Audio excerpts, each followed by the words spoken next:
We are 3 weeks away from the NFL draft officially, getting closer and closer. Or 2 weeks away or 1 week away, depending on when you're watching this. Exactly. But it is getting closer. I feel like a kid in a candy shop, Jordan. But with this recording, we are not going to talk about the draft. We got some stuff coming up for that in the future, including a challenge that I'm very excited for you to do, and that will be live.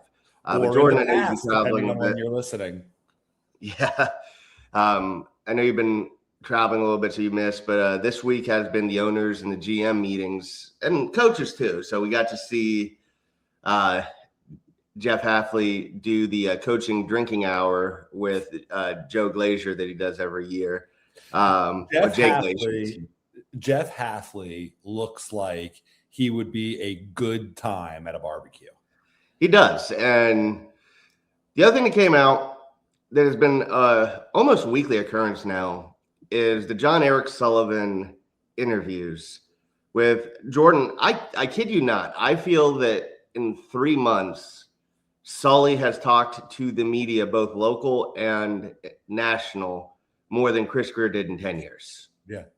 No, it's great to see. And it's nice to see the Dolphins have a real face to this thing and face to the direction that this team is going. And when I hear Jeff Hafley talk and I hear Jon-Eric Sullivan talk, I hear enthusiasm and I hear confidence. And those are two things that I think in the National Football League, confidence and enthusiasm are important in every sport. But I think in the NFL, it is such a key thing to have.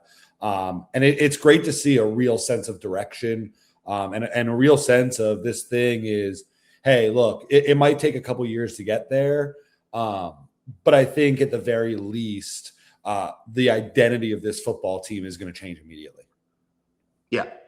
And we're going to go ahead and I am going to share this screen because you have not gotten a chance to see this. And this is one of the videos. What do you think the most important? What do you think the most important? Are you able to hear that, Jordan? Yes, I can. What do you say? Okay, our 3 priorities or whatever in this build are what?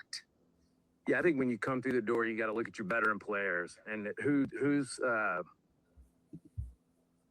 compensation outweighs their production on the field, right? And you got to get that fixed or you got to walk away. And then I think you have to identify your core players, who you want to build around. And then obviously the quarterback component is the most important. That comes first before the other two. But I would say in that order: quarterback, core players, and then compensation. That's how that works. What do you think? Good. So thank you, Mr. S, for sharing that video with us. Jordan, that is the first time you got to listen to that clip. It goes along with what we've seen so far, and it seems like a very consistent message from Sully. But just hearing that, what are your thoughts for each of those points? I love that we're in a spot where even after we've acquired Malik Willis, and there are very polarizing opinions on Malik Willis, and I think pretty highly of Malik Willis, but it's still great to see that it's very clear from what Jon-Eric Sullivan is saying that they're always going to look for if there is a better quarterback that is obtainable. So when we get to talking about the draft, I'm sure we're going to talk about Ty Simpson, and I want to use that as an example. Bringing him in for a 30 visit, bringing somebody like Taylon Green in for a 30 visit. We're not content with the fact that we have Malik Willis and Quinn Ewers on the roster.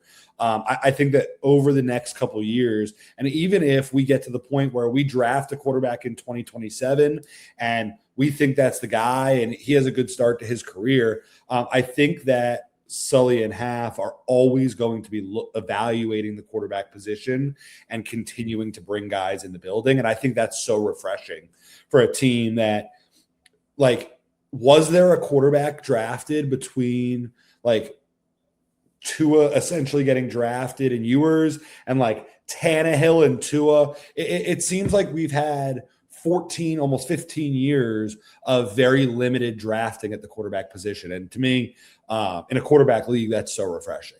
The rest of that, I think that it was very clear who he was talking about when he was saying the money outweighs the production. And I don't think that's just on the field production. I also think that's in the locker room production. And I think that this organization is very confident in wiping the slate clean. Going with the couple limited guys that they have in there. I think they've identified Aaron Brewer, Jordan Brooks, and Devon Achane as the three pillars. And then they say Zach Sealer in that next category. After this year, because I know that there's some dead money outweighing Sealer's money, it'll be interesting to see what they do there. But I think those other guys they value as key pieces, and they're going to try to identify guys that are hard workers like those three. And it's any Dolphins fan that listens to that and isn't completely refreshed at the fact that we have a direction for this organization right now. To me, that's a breath of fresh air. Yeah.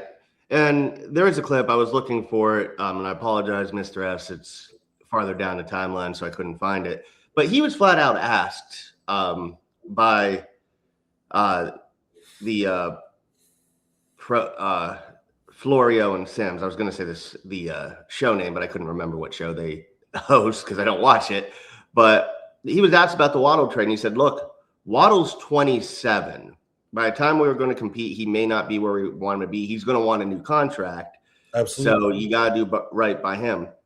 What's interesting is he also says they are actively negotiating with Achane, Brooks, and Brewer for extensions. And Brewer and Brooks are older than Waddle. Not by much, but they're all basically in the same age group, but they're looking to extend them. Does that tell you, because this is what this tells me, and I'm curious to get your thought, is that they think as Waddle gets older, his skill set's not going to translate long term or much longer, to the point where it's like, look, he's ready to compete now. Let's let him compete.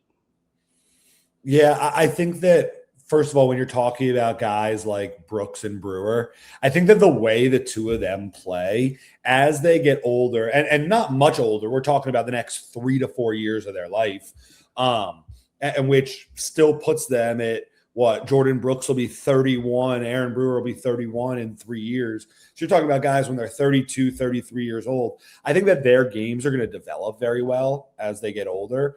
I mean, Jalen Waddle, it's the running joke, which it's not true because he really hasn't missed much time over the course of his career. I think it was like 4 games or something like that. But it does seem like every time he gets tackled in bounds, he limps off the field.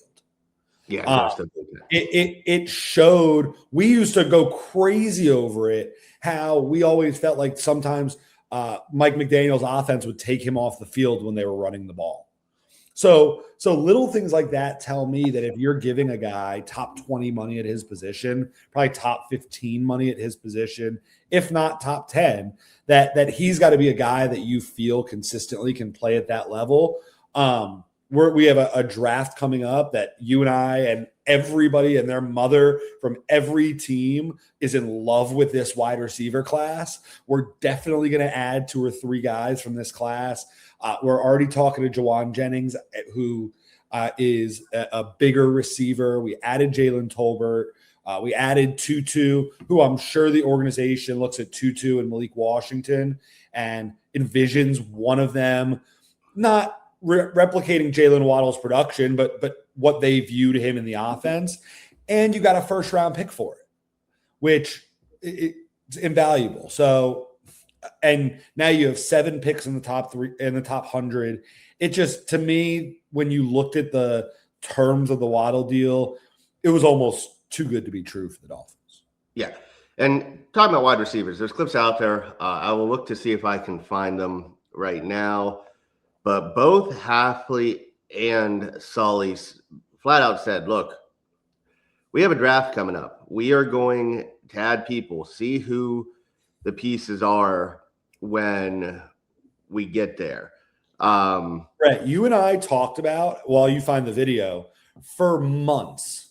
You and I have talked about how we think that this draft from and we've said probably 25 to 100 or 30 to 100.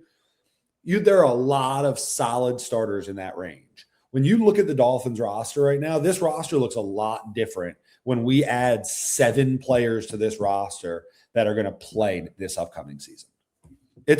to me, it's exciting.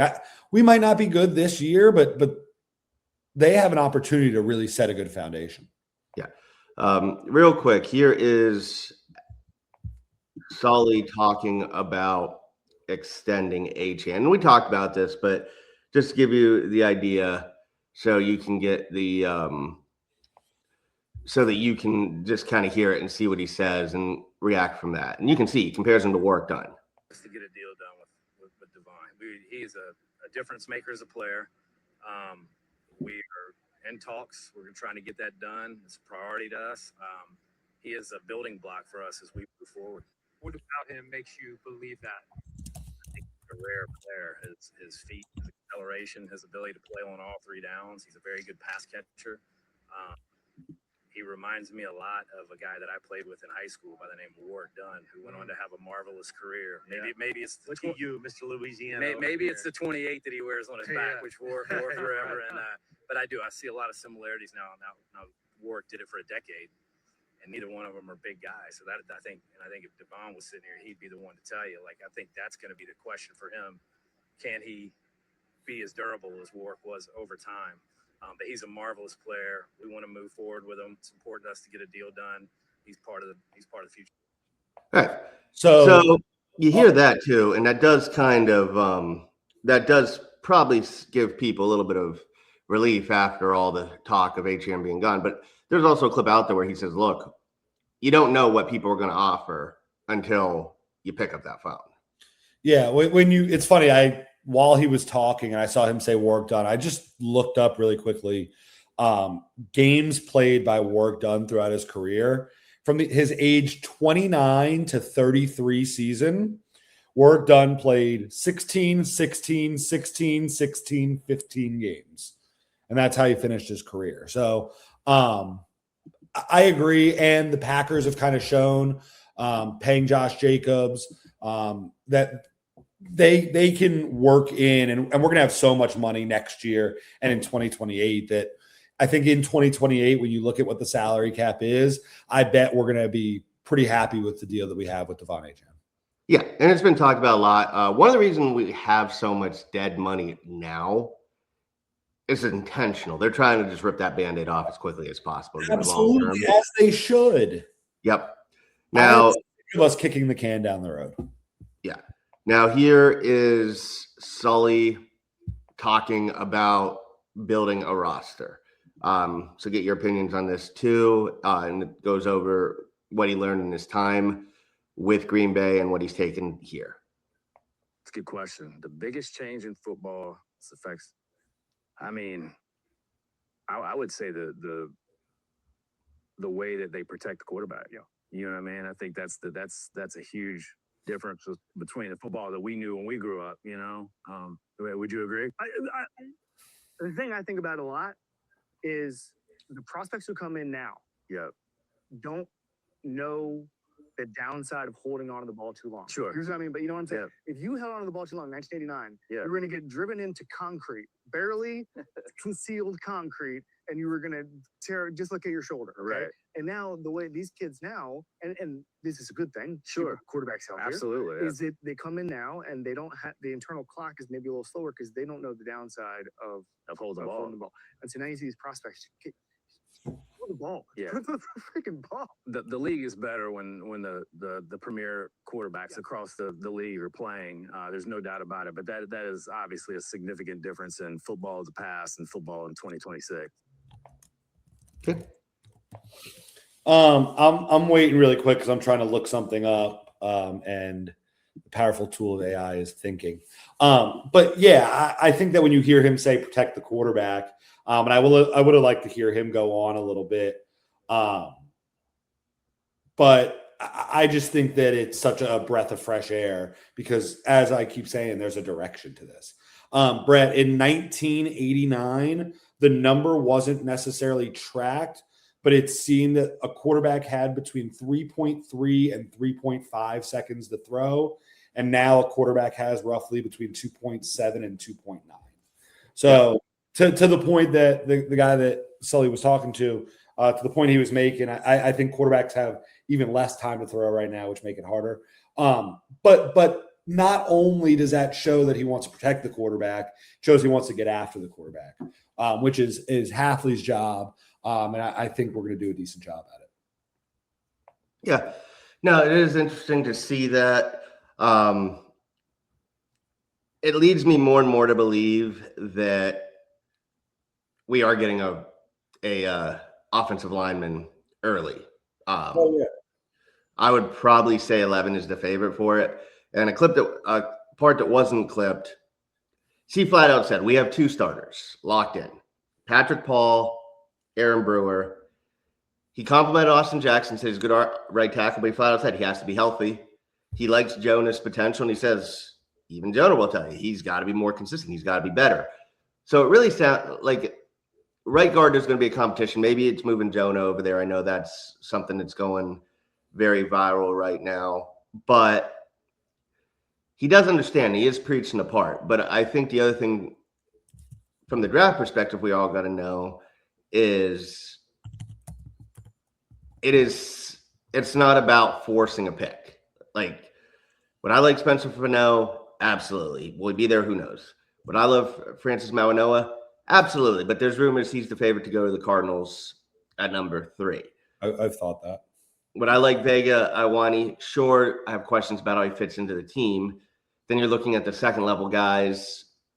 Ian Cummings was on with me and Kevin the other day, and he gave some interesting thoughts on the offensive line. But really, he clearly knows what we need, and everybody's on the right direction, on the same page and going in the right direction. But it's nice to not hear someone pussyfoot around example, do the term that Chris Greer became infamous for, you're more worried about the offensive line than us, and just flat out saying, look, you gotta build it up, and we don't have that. Whereas this time for years, it's like we're happy with who we have. We're happy with who we have. So I think something that's becoming more and more endearing for Sully to the fan base is he's flat out honest about where the team is.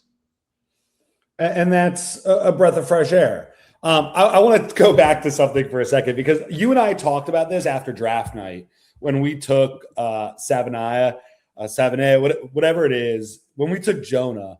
I remember, and we can go back and pull it up. Brett, do you know what position Jonah Savanaya played his freshman year of college?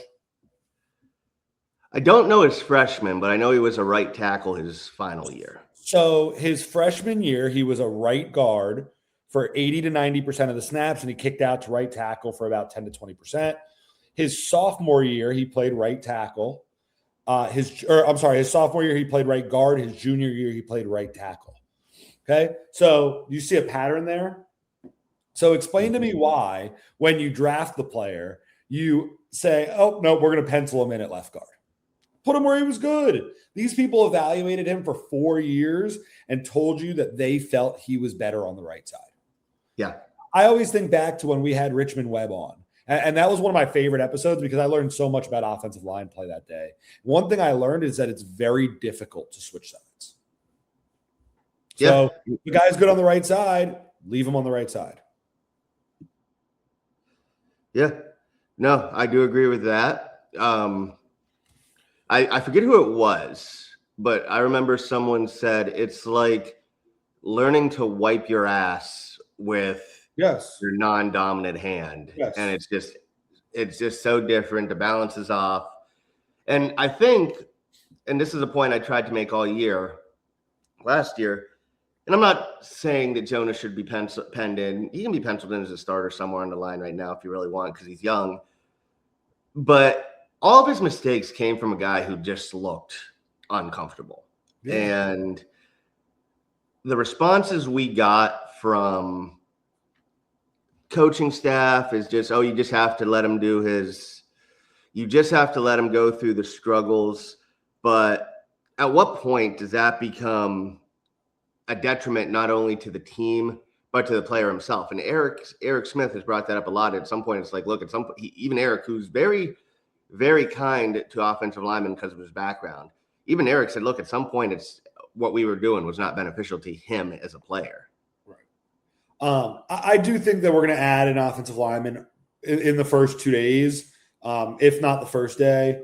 But I don't think that we're in a position, and people are going to crush me for this, I don't think we're in a position where we need to force it. But it would be very beneficial for the team to add a really good one.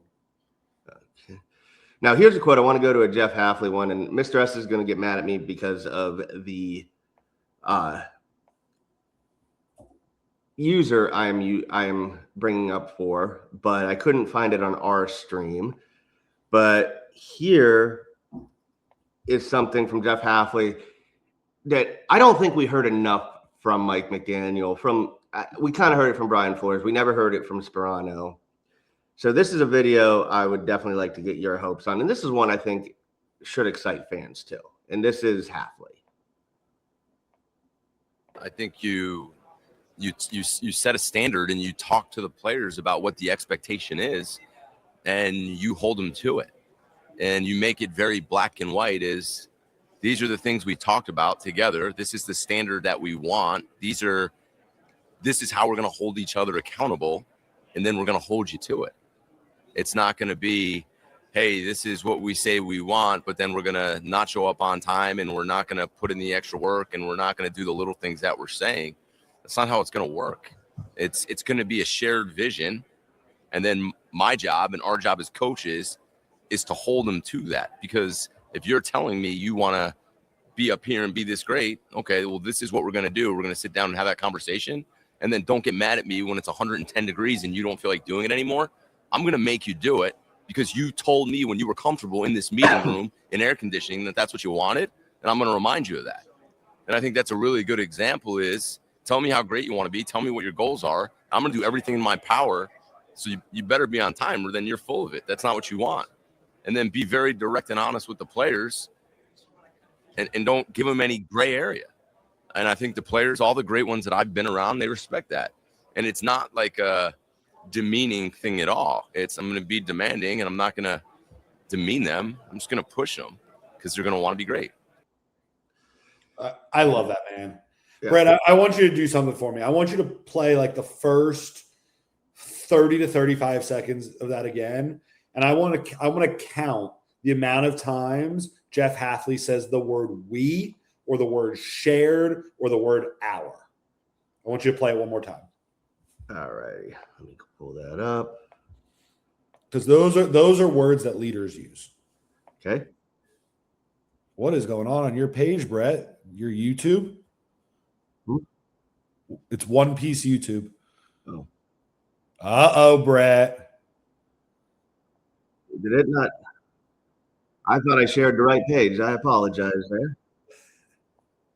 Never ask Brett to do something a second time again. Do you like the live action One Piece as much as the other one? Things that I do. we're saying. All right, here we go. You set a standard and you talk to the players about what the expectation is and you hold them to it. And you make it very black and white is these are the things we talked about together. This is the standard that we want. This is how we're going to hold each other accountable, and then we're going to hold you to it. It's not going to be, hey, this is what we say we want, but then we're going to not show up on time, and we're not going to put in the extra work, and we're not going to do the little things that we're saying. That's not how it's going to work. It's going to be a shared vision, and then my job and our job as coaches is to hold them to that. Because if you're telling me you want to be up here and be this great, okay, well, this is what we're going to do. We're going to sit down and have that conversation. And then don't get mad at me when it's 110 degrees and you don't feel like doing it anymore. I'm going to make you do it because you told me when you were comfortable in this meeting room in air conditioning that that's what you wanted. And I'm going to remind you of that. 14 times in less than a minute. He said, I love technical difficulties because I was clicking on that Twitter and it kept going to YouTube. So I have no idea what happened. No, I do love One Piece. But the point is that he believes it's shared. And he tells you very clearly what his job in that vision is and what your job in that vision is. And I love that. Yeah. And I like Mike. I thought Mike did a lot of good for the team overall. But as we lose Jordan here, so I'll keep talking a little bit. But I think Mike did a lot of good communication. But it did feel, especially those last 2 years with Mike, there was a lack of accountability to the player side, even on the coach's side. There was a lot of, we'll get this fixed. Eventually, saying you're going to get it fixed, you got to see it. Yeah. So, and I expect us to draft guys that you hear the term hard worker from, and you hear the term captain from, and you hear the term leader from. Yeah. Now, here is, to go back to Malik Willis, here's something that Halfley talking about what he expects, not from Willis, but from Quinn Ewers, who many people wanted to see be a starter. And this is something I think, again, something we haven't really heard a lot of when it comes to quarterbacks that are here that are not the presumed starter. So here we go. Do everything in your power, like any other player, to show us that you are the best player at your position. And then our job is to play the best player to win games. And that's exactly what I would say to Quinn. I like Quinn. Quinn's one of the first guys that reached out to me when I got the job. I thought Quinn did a really good job at the end of the year, but I would say that to any player. I mean, go out there and work, do everything in your power to improve, take the coaching, learn the scheme, and show us and show the team that you're the best player, and our job is to play it. Yeah, do. No. Like, what else do you want to hear? Yeah, you don't know what else, but in the past, I think we would have had coaches, and I think Mike was responsible for this too, where it's just, hey, you are back, you're there to be a backup, but he's saying get ready, and a consistent, even Malik Willis, who has said, and we all know, like Sully and Halfley have said they're going to build around Malik, but Malik Willis has also said he has not been promised anything, and that backs it up. Come in, act like you're the best, be the best, and if you are, we'll play you. Like, look what just happened to Malik Willis in Green Bay. Why can't the same thing happen to Quinn Ewers? Yep. I'm not going to pull up this video, but one player that Greg Dulcich did give, that Jon-Eric Sullivan did give credit to was Greg Dulcich. Said he really liked what he saw at the end of the year, and that's why they brought him back. And they do have hope that he will be a guy who takes that next step. They also got him back on a really team-friendly deal. Very team-friendly. We got a lot of guys on. Like, I cannot express how, like, I'm not going to overblow how good these players are we got, but they've all had flashes. But to get all those players on 1-year vet minimum deals, crazy, tells you that there is a vision that Sully and Halfley are selling these guys. And I don't know if you've seen what Uche said, what the offensive lineman from the Chargers we got said. I forget his name. I think it's Soulier. Yeah. Josh Uche, they've all said they had a chance to get longer deals and more money elsewhere. But the reason they picked Miami, I'm sure has to do, one, with it being Miami, and two, the no state income tax. But they flat out said, like, they're going for, they were told they have a chance to start where they didn't necessarily have that offer on the table for other teams. And something I don't think people really take for granted, or do take for granted, is what a hungry player who wants to prove himself can mean to a team, and to a locker room. I think it is unbelievable that we're going to go, and unbelievable in a positive way, that we're going to go into this training camp with about 75 players competing for roster spots. Like 80 players competing for roster spots. And it's amazing. Yep. Now, another clip I saw, and I'm looking for it, but I'm seeing if I can find it. I can't find it. We'll just talk about it. They came up, and people talk about it where it almost felt like a shot to Chris Greer in the previous regime. It clearly wasn't, but a common theme you and I have talked about, that I have gotten impression anytime I hear Jon-Eric Sullivan talk, is he's basically saying how the Miami Dolphins have done this for years is wrong. Shocking, right? Like, we all know it is. We know it. But he flat out said, we are not going to make a big splash move or a splash trade until we're in a position to do that, which many people have taken to mean until we have the roster down, we feel we're a pick away, we're not going to do it. Now, I fully support it, getting Tyreek Hill. When you have a chance to add a player like Tyreek Hill. We thought we were a piece away. Yeah, you do it. And he was great for us. Bradley Chubb, when he was healthy, he was a good player, but trading for Bradley Chubb, I think we can say, didn't work. Trading for Jalen Ramsey. I didn't think the Chubb deal at the time was a good deal. Fair enough. I don't think a lot of people did. And to go along with it, it's not just making the move. What you end up doing is, and you and I have talked about this before, it's great to get a player, but when you are still, we were still at the time a team on the rise. And what you end up doing is taking away chances at cheap contracts for contributors. 2022 draft. We trade our first for Tyreek Hill. We have Cam Good from that class. These guys would be in their fifth year. You only have one guy who comes back. You can count on one hand how many defensive snaps Channing Tindall got. Not that Leo Chanel is a game changer, but he had starting experience for a team that won multiple Super Bowls while he was there. He would have been nice. Eric Exakama, now part of that was because of injuries. He never came back for whatever was going on with his neck. But we need offensive line. We passed on Zach Tom, who Packers took. Zach Tom is a very good starting tackle. You and I loved Zach Tom. We did. Then you look at 2023. Everybody knows we took Cam Smith round 2. Again, I'm not going to rewrite history and say in the moment Cam Smith was not looked at as a steal because many people had him as a first round pick. You know who I blame for the Cam Smith pick? The person at the University of South Carolina that roomed him with Chris Greer's son. Maybe, yeah, and that's the thing. Like, it's a meme now because he's like, oh yeah, I know who he is. He roomed with my kid. But the reason he fell, and it was widely reported, the reason he fell to round 2 was people had concerns about him during the interview process.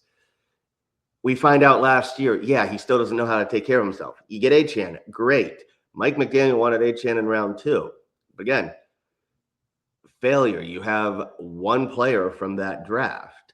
It's the hit rate isn't as big of an issue as we like to make it out, if we're being honest. The issue is the room for error changes not only when you take away draft picks, but when you are constantly trading for premium players, giving them premium contracts, and then every time someone wants a new deal, you give it to them. And that's where we failed. Now, I am willing to give the 24 and 25 classes a look in the new year because, hey, I'll say this. I think Anthony Weaver did a good job to turn the defense around last year, but I don't think he put any of the players whose job is to rush the passer in a good position the last 2 years. So, Chop, you get a clean slate. You're looking like a disappointing pick, especially now that we did need a corner and we still need offensive line. Kenneth Grant, I still have faith in your potential. Dulcich looks good, but hey, Tyler Warren would look good. But Jonas Avenea, I like your potential, but hey, you were the worst guard by many metrics in football. So there is room to develop and a chance to develop, and that's not unheard of for people to go from awful to good after a year in the NFL, as well as a change in system. But we put ourselves in a position where we need those guys to hit early, where now I think we're in a position where we can let these guys take their lumps and develop. But we also have a coaching staff and a GM who are going to be honest with these players, which I don't think was always the case. I agree. And I think, as I've said now for 35 minutes, this is such a breath of fresh air. And I would rather, if we're going to go through lumps, I'd rather go through it with people like this than people that we had before. Yep. Okay. So good 35 minutes, a little recording here. Jordan, I told you, I teased you earlier, we're going to do a live tomorrow for everybody who's watching, that'll be April 3rd, Friday, is going to be a draft challenge. I'll let you bring up whatever draft simulator you want to do. When you bring it up, I will explain what the challenge is. Okay. And it'll be a good thinking exercise for you. Cool. Get into a mind of the GM, and I'm sure it'll provide us with different looks. But we will end today's recording. Everybody, make sure you go down, like, and subscribe to our YouTube, and be on a watch for all upcoming videos and live streams. We have more coming in the weeks leading up to the draft. We will probably, and I know I don't have to twist Jordan's arm for this, we will probably do at least one mock draft a week leading up to the draft, with the final one being the day before the draft. Brett, we're about to end this recording, and I'm about to ask you if you want to stay on and do another mock draft. We can do that. All right. More mock drafts. More mock drafts. All right. So that's it for today, guys. All right, guys. Have a good night.